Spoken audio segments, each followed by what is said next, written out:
مصطفى شوبير في حراسة المرمى، محمد هاني، حسام عبد المجيد، محمد عبد المنعم، فتوح خط ظهر، ابراهيم عادل، حمدي فتحي، امام عاشور، هيثم حسن. في وسط الملعب صلاح مرموش. في الهجوم 4-4-2. هل دي هتبقى خطة مناسبة ان احنا نقدم بيها مردود كويس في كأس العالم، وتبقى دفاعية هجومية ونقدر نكون اكتف على مرمى المنافس؟ اتوقع ان بالطريقة دي هنعمل شكل كويس للمنتخب.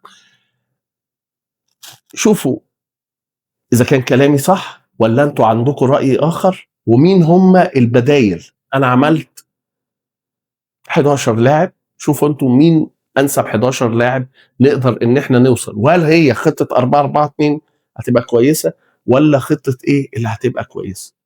مستني تعليق.